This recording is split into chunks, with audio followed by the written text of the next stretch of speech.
Sejarah Filsafat Barat, karya buku Bertrand Russell. Bab 18.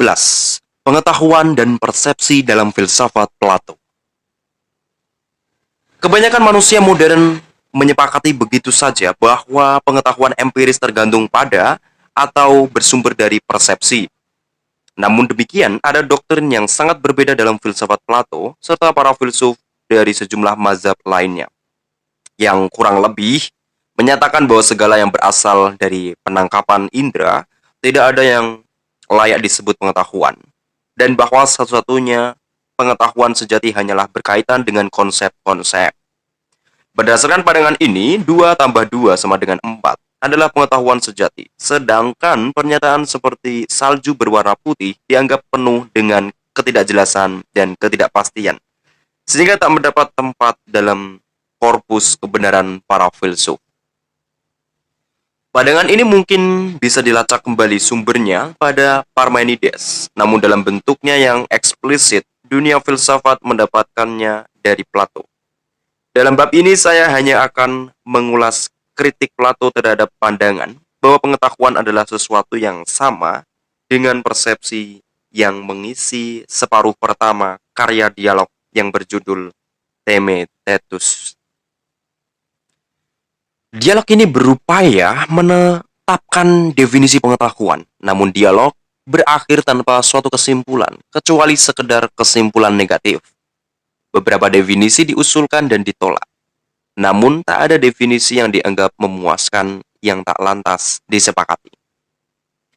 Definisi yang pertama kali diusulkan dan merupakan satu-satunya definisi yang hendak saya ulas, dikemukakan oleh Theaetetus lewat kata-kata. Pada hemat saya, seseorang yang mengetahui sesuatu berarti mempersepsi sesuatu yang ia ketahui itu.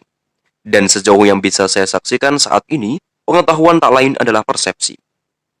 Sokrates mengidentikan doktrin ini dengan ajaran Protagoras, bahwa manusia adalah ukuran segala sesuatu, yakni bahwa apa saja yang ada ini, demikianlah adanya bagi saya, sebagaimana ia tampil pada saya.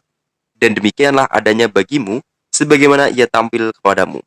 Sokrates menambahkan, maka persepsi senantiasa adalah sesuatu yang ada, dan sebagian pengetahuan persepsi tak mungkin keliru. Sebagian besar argumen berikutnya berkaitan dengan penetapan ciri-ciri persepsi. Ketika upaya ini selesai, tak perlu berpanjang lebar untuk sampai pada pembuktian bahwa persepsi telah berubah sebagai sesuatu yang tak dapat dianggap pengetahuan. Terhadap doktrin Protagoras, Sokrates menambahkan doktrin Heraklitus, bahwa segala sesuatu senantiasa berubah, yakni bahwa segala hal yang dengan gampangnya kita sebut ada, sebetulnya selalu dalam proses menjadi. Plato meyakini pendapat ini benar dalam kaitannya dengan objek-objek indera, namun tak benar dalam kaitannya dengan objek-objek pengetahuan real. Walau demikian, di sepanjang dialog, doktrinnya yang positif tidak dikemukakan. Berdasarkan doktrin Heraklitus, bahkan kalaupun doktrin ini hanya bisa dikenakan pada objek-objek indera, bersama dengan definisi pengetahuan sebagai persepsi. Selanjutnya disimpulkan bahwa pengetahuan adalah tentang apa yang menjadi, becomes, bukan tentang apa yang ada, is. Hingga di sini ada beberapa persoalan yang sangat mendasar namun membingungkan. Disebut bahwa karena 6 lebih besar dari 4, namun lebih kecil dari 12, maka 6 besar sekaligus kecil, yang berarti adalah suatu kontradiksi. Satu lagi, Sokrates sekarang lebih tinggi daripada Theaetetus, yang masih muda dan belum sepenuhnya tumbuh. Namun beberapa tahun lagi Sokrates akan lebih pendek daripada Theaetetus. Dengan demikian Sokrates tinggi sekaligus pendek. Ide tentang proposisi rasionalis atau relasional tampaknya telah membingungkan Plato maupun kebanyakan filsuf besar lainnya hingga Hegel termasuk. Akan tetapi teka-teki ini belum terlalu berkaitan dengan argumen di atas dan bisa diabaikan. Kembali pada masalah persepsi. Dianggap bahwa ia disebabkan oleh interaksi antara objek dan organ indrawi yang keduanya menurut doktrin Heraklitus senantiasa berubah. Dan keduanya di dalam perubahan itu mengubah pula hasil persepsi. Sokrates mengatakan bahwa di saat ia sehat, anggur terasa manis. Namun ketika sakit, anggur terasa asam. Di sini terjadi perubahan pada yang persepsi yang menyebabkan perubahan pula pada hasil persepsi. Dikemukakan sejumlah keberatan tertentu terhadap doktrin Protagoras, namun kemudian beberapa di antaranya ditarik kembali. Dikatakan bahwa Protagoras tentunya harus mengakui pula bahwa babi dan monyet adalah ukuran segala sesuatu. Sebabnya, ada pihak yang mempersepsi pula diutarakan persoalan mengenai validitas persepsi di dalam mimpi dan dalam keadaan gila. Dikemukakan bahwa sekiranya Protagoras benar, maka seseorang tak mungkin mengetahui lebih banyak daripada yang lain.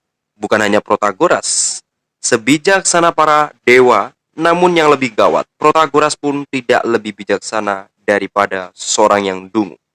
Selain itu, jika penilaian seseorang sama benarnya dengan penilaian orang lain, maka orang-orang yang menilai bahwa Protagoras keliru pun punya alasan yang bisa diberatkan. Tak beda dengan alasan Protagoras. Sokrates berusaha menjawab berbagai keberatan tersebut dan untuk sementara menempatkan dirinya pada pihak Protagoras. Perihal mimpi, hasil persepsi benar sebagai hasil persepsi. Sedangkan argumen tentang babi dan monyet ditolak karena merupakan pembelokan arah yang terlampau vulgar. Perihal argumen yang mengatakan bahwa jika setiap orang adalah ukuran segala sesuatu, maka seseorang tertentu sama bijaksananya dengan orang lain. Sokrates mengemukakan sebuah jawaban yang amat menarik atas nama Protagoras, yakni jika sesuatu pendapat tak bisa lebih benar dibanding yang lain, namun pendapat itu bisa lebih baik. Dalam pengertian memiliki konsekuensi yang lebih baik. Ini menyiratkan pandangan pragmatisme. Akan tetapi, meski Sokrates telah menemukan jawaban ini, ia tak merasa puas. Ia menyatakan umpamanya, jika seseorang tabib meramalkan kelanjutan penyakit saya, ia benar-benar lebih mengetahui masa depan saya daripada saya. Dan jika sejumlah orang saling berbeda pendapat tentang apa yang sebaiknya diputuskan oleh negara, persoalan ini menunjukkan bahwa sejumlah orang memiliki pengetahuan lebih banyak tentang masa depan daripada sejumlah orang lainnya. Jadi kita tidak dapat menghindari kesimpulan bahwa seseorang yang bijaksana merupakan ukuran yang lebih baik atas segala sesuatu daripada seorang bodoh. Semuanya ini adalah keberatan-keberatan terhadap doktrin bahwa setiap manusia adalah ukuran segala sesuatu. Dan hanya secara langsung merupakan keberatan pula terhadap doktrin bahwa pengetahuan sama dengan persepsi. Sejauh doktrin ini mengarah pada doktrin yang satunya. Akan tetapi ada juga argumen yang sifatnya langsung, yakni bahwa memori harus diakui pula seperti hasilnya persepsi. Pendapat ini disepakati dan hingga di sini definisi yang diusulkan telah diperbaiki. Selanjutnya kita tiba pada kritik terhadap doktrin Heraklitus. Konon, doktrin ini pertama kali ditarik hingga ke sisi ekstrim, sesuai dengan apa yang dipraktikkan murid-murid Heraklitus di antara kaum muda. Efesus yang cerdas, sesuatu bisa berubah dengan dua cara, yakni lewat gerak dan lewat perubahan kualitas. Dan doktrin bahwa segala sesuatu mengalir dimaksudkan untuk menyatakan bahwa segala sesuatu senantiasa berubah dalam dua segi tersebut. Dan bukan hanya segala sesuatu selalu mengalami beberapa perubahan kualitatif, namun segala sesuatu selalu berubah seluruh kualitasnya. Demikianlah katanya, menurut pendapat orang-orang yang pintar di Efesus. Pendapat ini menimbulkan sekian konsekuensi yang janggal. Kita tak bisa mengatakan ini berwarna putih. Sebab jika benda itu berwarna putih ketika kita mulai berbicara, lantas bukan putih lagi sebelum kalimat kita selesai, tak mungkin benar jika kita mengatakan bahwa kita terlihat atau melihat sesuatu. Sebab melihat akan selalu berubah menjadi tak melihat. Jika segala sesuatu berubah dengan segala macam cara, melihat tak dapat lagi dikatakan melihat dalam pengertian yang lebih benar dibandingkan tak melihat. Atau tak mungkin persepsi disebut persepsi dalam arti yang lebih benar daripada bukan persepsi. Di saat kita mengatakan pengetahuan adalah persepsi, dapat pula kita katakan persepsi adalah bukan pengetahuan. Apa yang diandaikan dalam argumen di atas adalah bahwa sementara segala hal lainnya senantiasa mengalir, makna kata-kata sebaliknya harus tetap. Setidaknya untuk sementara. Sebab Jika tak demikian, maka tak ada pernyataan yang pasti, dan tak ada pernyataan yang benar, melainkan selalu keliru. Harus ada sesuatu yang kurang lebih bersifat tetap. Jika pembicaraan dan pengetahuan hendak dikemungkinkan, saya kira ini harus diakui, namun banyak hal yang menyangkut pandangan tentang kenyataan yang mengalir itu harus disesuaikan dengan pengakuan tadi. Hingga di sini terjadi penolakan untuk membicarakan Parmenides dengan alasan bahwa ia terlampau besar dan agung. Ia adalah tokoh terhormat dan luar biasa. Ada semacam kedalaman pada dirinya yang sekaligus mulia. Ia adalah seorang yang saya hormati lebih dari siapapun. Dalam pernyataan ini, Plato menunjukkan kecintaannya terhadap semesta yang statis dan ketidaksukaannya terhadap gagasan Heraklitus tentang kenyataan yang mengalir, yang telah ia setujui sekedar untuk mendukung suatu pendapat. Namun setelah ia mengungkapkan kekagumannya, ia tak berusaha mengembangkan pendapat alternatif Parmenides, sehingga sesuai dengan pandangan Heraklitus. Ini kita sampai pada argumen Plato berakhir untuk menentang pandangan yang mempersamakan pengetahuan dengan persepsi. Ia mengawalinya dengan menyatakan bahwa kita mempersepsi melalui mata dan telinga, bukan dengan mata dan telinga. Dan ia melanjutkan dengan menyatakan bahwa sejumlah pengetahuan kita tak ada kaitannya dengan organ indrawi apapun.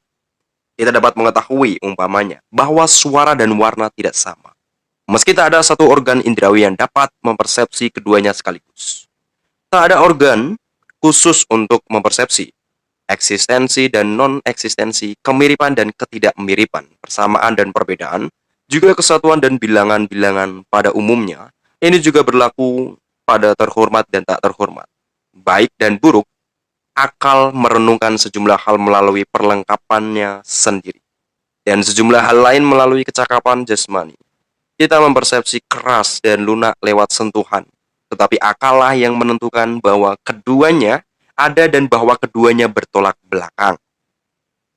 Hanyalah akal yang dapat menangkap eksistensi, dan kita tak dapat menangkap kebenaran. Kita tidak dapat menangkap kebenaran jika kita tak menangkap eksistensi. Selanjutnya dikatakan bahwa kita tak dapat mengetahui berbagai hal lewat indera belaka.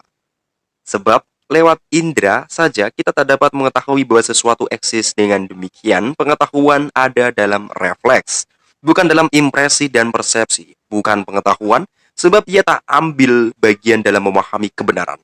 Karena ia tak punya kemampuan untuk memahami eksistensi, untuk memisahkan apa yang bisa diterima dengan apa yang harus ditolak dalam argumen yang menentang. Penyamaan pengetahuan dengan persepsi ini tidaklah mudah. Terhadap tiga tesis yang saling berkaitan yang dibahas Plato ialah: 1.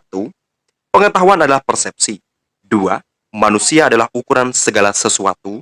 3. Segala sesuatu dalam keadaan mengalir. 1.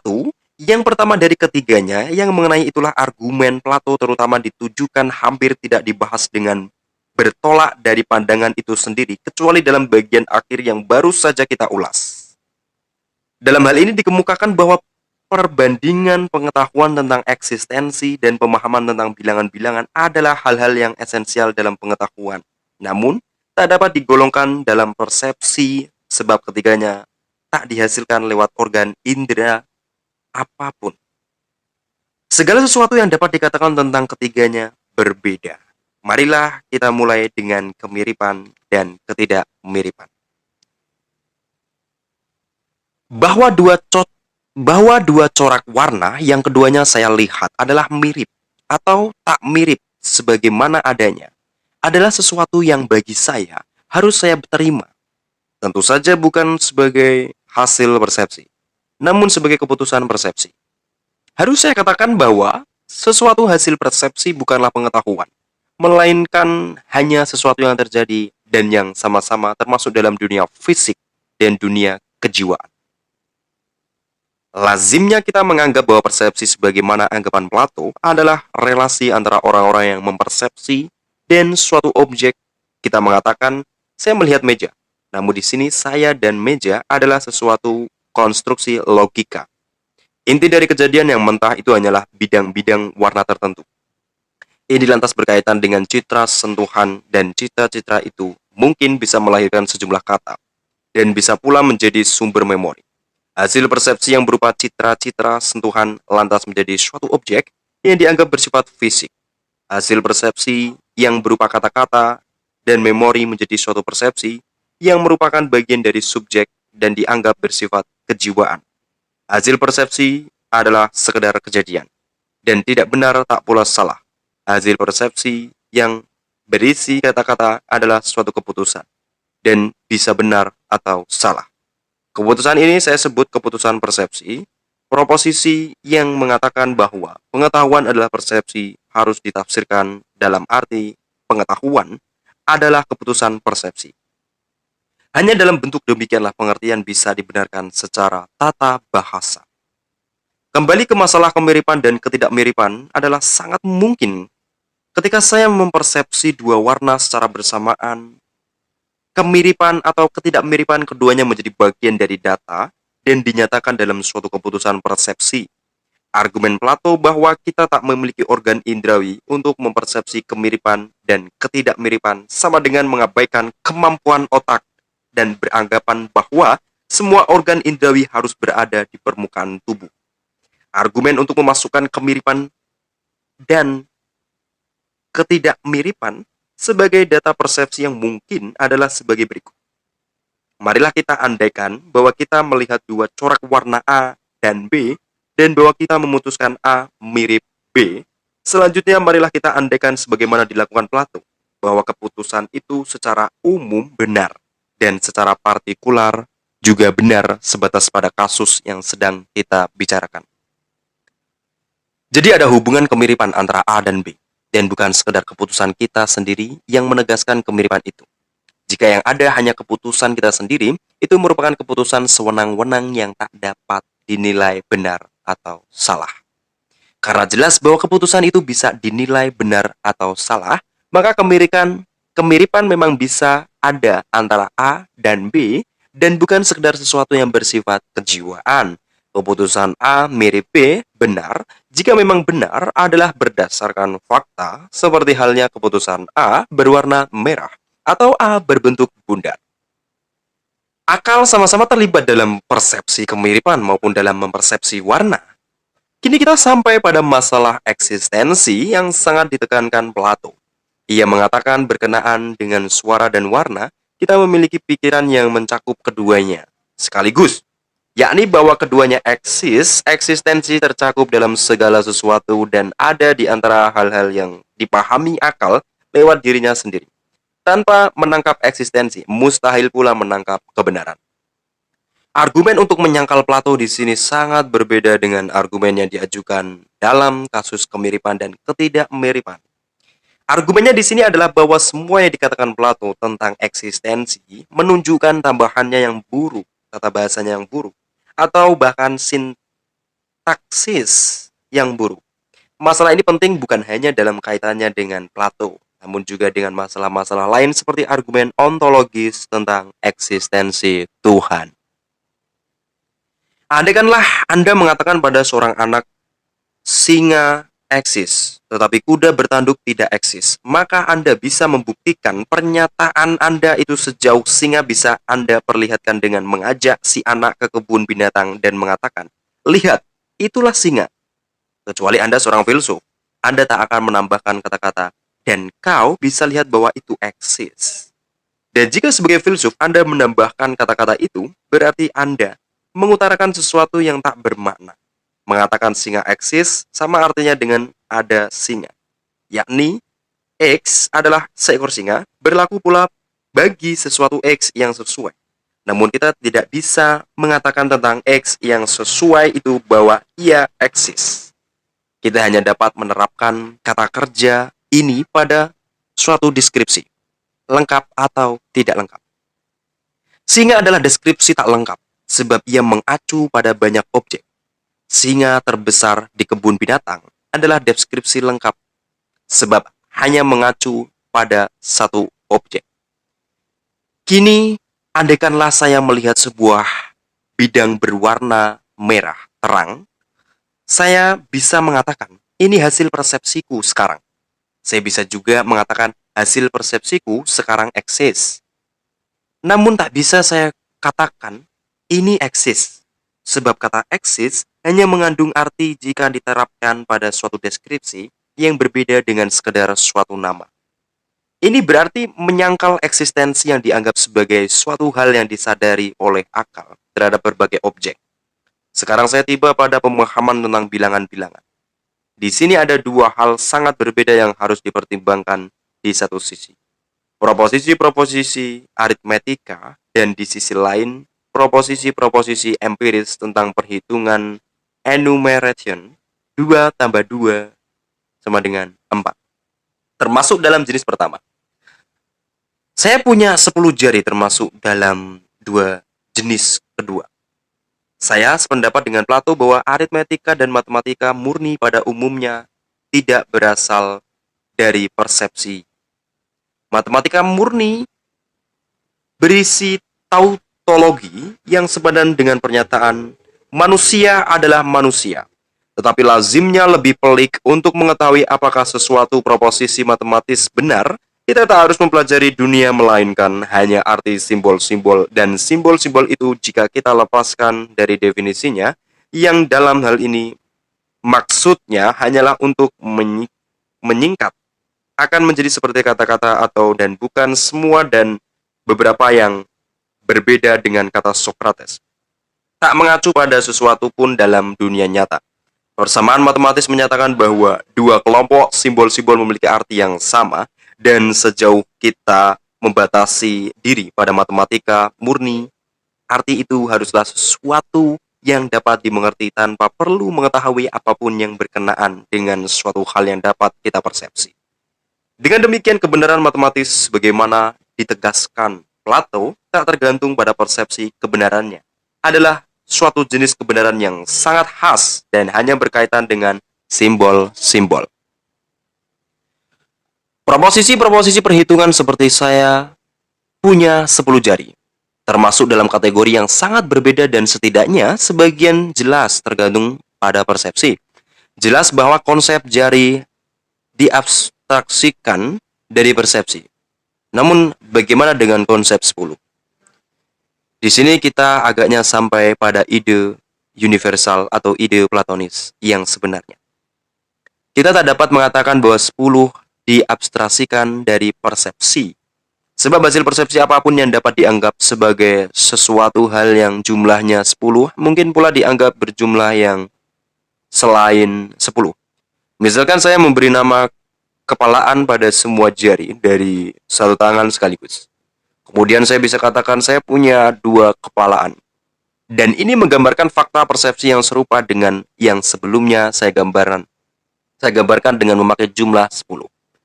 Jadi dalam pernyataan saya punya 10 jari, persepsi mempermainkan peranan yang lebih kecil dan konsepsi berperan lebih besar. Jika dibandingkan dengan pernyataan seperti ini, berwarna merah. Akan tetapi persoalannya sebetulnya hanya menyangkut masalah tingkatan. Jawaban yang lengkap sehubungan dengan proposisi di mana kata 10 dipakai adalah bahwa jika proposisi-proposisi ini dianalisis dengan benar, akan terbukti proposisi-proposisi itu tak memiliki rujukan yang berkaitan dengan kata 10. Untuk menjelaskan masalah ini, lewat kasus yang menyangkut jumlah yang cukup besar seperti 10 itu akan terlampau pelik. Karenanya, marilah kita menggantinya dengan saya punya 2 tangan. Ini berarti ada sebuah sehingga ada sebuah A sehingga ada sebuah B. Sehingga A dan B tidak sama dan apapun X, pada kenyataannya X adalah sebuah tangan saya. Adalah benar jika dan hanya jika X adalah A atau X adalah B. Di sini tidak terdapat kata 2. Benar bahwa terhadap 2 huruf A dan B, namun kita tak perlu mengetahui bahwa mereka adalah 2. Lebih daripada kita perlu mengetahui bahwa mereka hitam atau putih, atau warna apapun yang mungkin mereka miliki. Jadi bilangan-bilangan dalam pengertian tertentu yang tepat adalah bersifat formal. Fakta-fakta yang menguji berbagai proposisi yang menyatakan bahwa terhadap berbagai kumpulan yang masing-masing memiliki 2 anggota menunjukkan bahwa proposisi-proposisi itu sama-sama tidak memiliki suatu rujukan, melainkan hanya memiliki forma. Dalam hal ini, proposisi demikian itu Berbeda dengan proposisi-proposisi tentang patung Liberty, bulan, atau George Washington, jenis proposisi yang terakhir ini merujuk pada suatu bagian ruang waktu tertentu. Bagian ruang waktu tertentu inilah yang sama-sama dimiliki oleh semua pernyataan tentang patung Liberty. Namun tidak ada sesuatu yang sama-sama dimiliki oleh berbagai proposisi. Ada dua anu dan anu, kecuali forma bersama. Hubungan antara simbol dua dengan arti sebuah proposisi di mana simbol itu dipakai jauh lebih pelik daripada hubungan antara simbol merah dengan arti proposisi di mana simbol itu dipakai. Kita bisa mengatakan bahwa dalam pengertian tertentu, simbol dua tak mengandung arti apapun. Sebab ketika simbol itu dipakai dalam suatu pernyataan yang benar, tak ada rujukan yang diacu oleh arti pernyataan. Kalau kita suka, kita bisa melanjutkan dengan mengatakan bahwa bilangan-bilangan bersifat abadi, tak mengalami perubahan, dan sebagainya. Namun kita harus menambahkan bahwa bilangan-bilangan itu adalah fiksi logika. Masih ada masalah berikutnya. Menyangkut suara dan warna Plato mengatakan kedua-duanya adalah dua, dan masing-masing adalah satu. Kita telah membahas yang dua.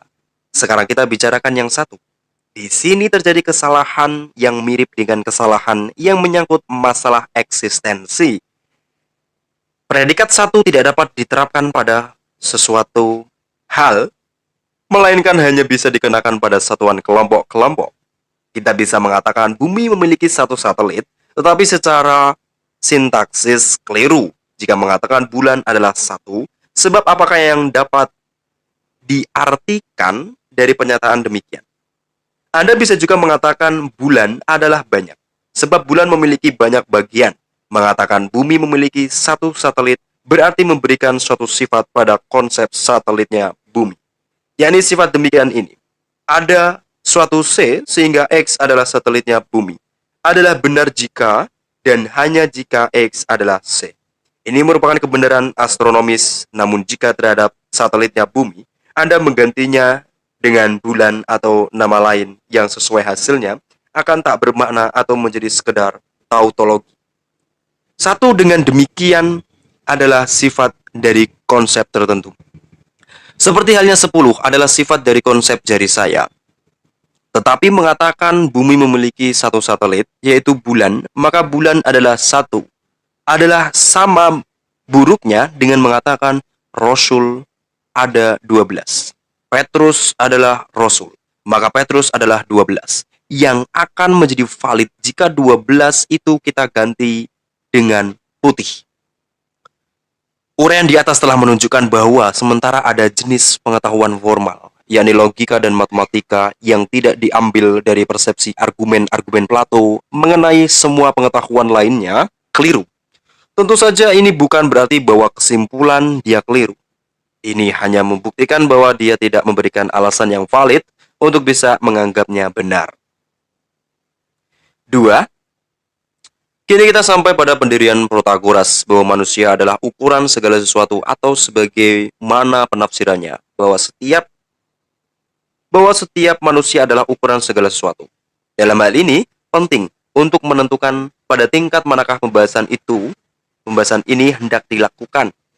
Untuk memulainya, jelas bahwa kita harus membedakan antara hasil persepsi dan kesimpulan. Mengenai hasil persepsi, setiap manusia tak bisa tidak terbiasa, terbatasi pada diri sendiri. Apa yang ia ketahui tentang hasil persepsi orang lain bersumber dari kesimpulan berdasarkan hasil persepsinya sendiri lewat pendengaran dan pembacaan. Hasil persepsi seseorang yang bermimpi dan orang gila sebagai hasil persepsi sama saja baiknya dengan hasil persepsi orang lain. Satu-satunya keberatan terhadap hasil persepsi demikian itu adalah karena konteks. Mereka tak lazim, mereka cenderung melahirkan kesimpulan yang keliru. Tetapi bagaimana dengan kesimpulan? Tidakkah kesimpulan pun bersifat personal dan pribadi? Dari segi tertentu kita harus mengakui memang demikian.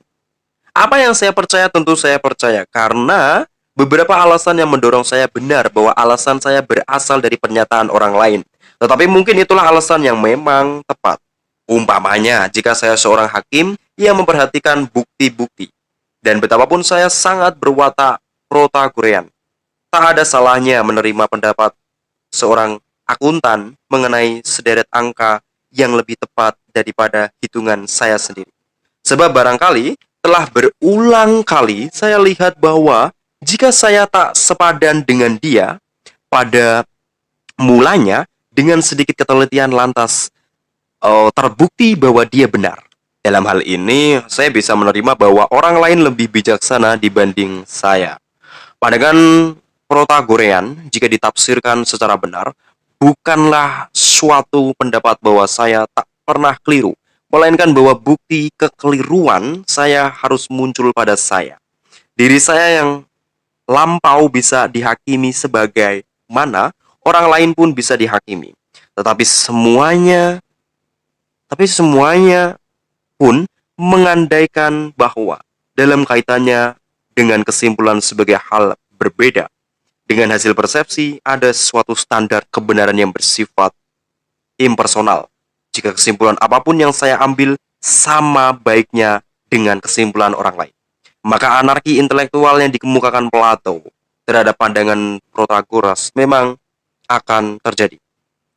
Dengan demikian, dalam hal ini yang merupakan suatu masalah yang penting, Plato tampaknya benar.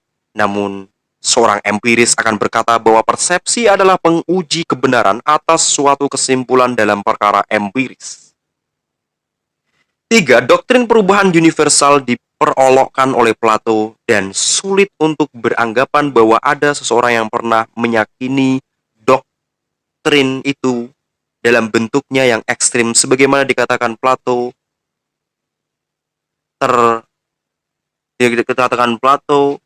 terangnya. Kita diandaikan misalnya bahwa warna-warna yang kita lihat terus-menerus berubah. Sebuah kata seperti merah bisa ditujukan pada banyak corak warna. Dan jika kita mengatakan saya melihat warna merah, tak ada alasan mengapa pernyataan ini tak bisa dibenarkan. Di sepanjang waktu yang diperlukan untuk mengatakannya. Plato menyusun kesimpulannya dengan menerapkan pada proses perubahan terus-menerus itu suatu oposisi logika seperti mempersepsi dan tak mempersepsi, mengetahui dan tak mengetahui. Akan tetapi oposisi demikian itu tak mengena jika dipakai untuk menggambarkan proses tadi. Andaikanlah pada suatu hari yang berkabut, Anda mengamati seseorang yang berjalan menjauhi Anda. Di satu jalan, ia tampak kabur dan semakin kabur, dan kemudian tibalah saatnya Anda yakin bahwa Anda tak dapat lagi melihatnya. Tetapi di sisi lain terjadi periode pertengahan yang berupa keraguan-raguan. Oposisi logika diciptakan sekedar untuk memudahkan kita, sementara untuk menguji perubahan yang berlangsung, terus-menerus diperlukan perangkat kuantitatif.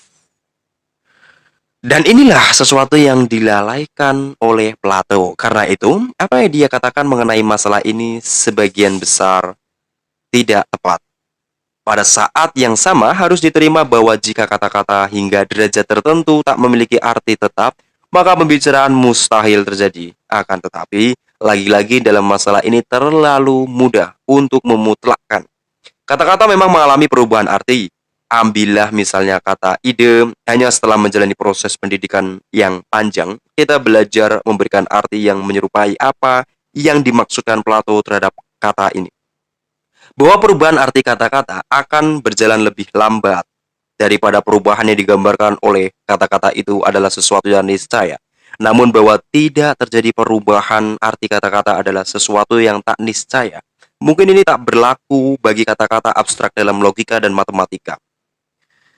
Namun kata-kata ini, sebagaimana telah kita simak, hanya berkaitan dengan forma dan tak berkaitan dengan materi.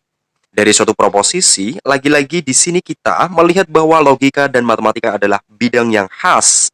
Plato di bawah pengaruh Pitagoras terlampau membaur pengetahuan lain dengan matematika. Ia melakukan kesalahan ini bersama banyak filsuf besar lainnya. Namun kesalahan tetap saja kesalahan. Catatan. Diduga bahwa pernyataan inilah yang mula-mula menyebabkan FCS Schiller mengagumi Protagoras. Plato maupun anak-anak muda Epictetus yang dinamis agaknya belum menyadari bahwa gerak mustahil terjadi berdasarkan doktrin Heraklitean yang ekstrim. Gerak mengadakan bahwa benda A tertentu sekarang di sini dan sekarang di sana. Ia harus tetap benda yang sama ketika bergerak. Dalam doktrin yang diulas Plato terjadi perubahan kualitas maupun perubahan tepat, namun tak dapat perubahan substansi. Dalam hal ini, fisika kuantum modern telah melangkah lebih jauh daripada langkah paling ekstrim yang dilakukan murid-murid Heraklitus pada zamannya Plato. Plato tentunya mengira bahwa hal ini menimbulkan dampak penting bagi ilmu pengetahuan, namun tak ada bukti demikian itu. Bandingkan dengan pariwara, itulah sel. Begitulah tadi. Tentang masalah ini terlihat bab terakhir buku ini.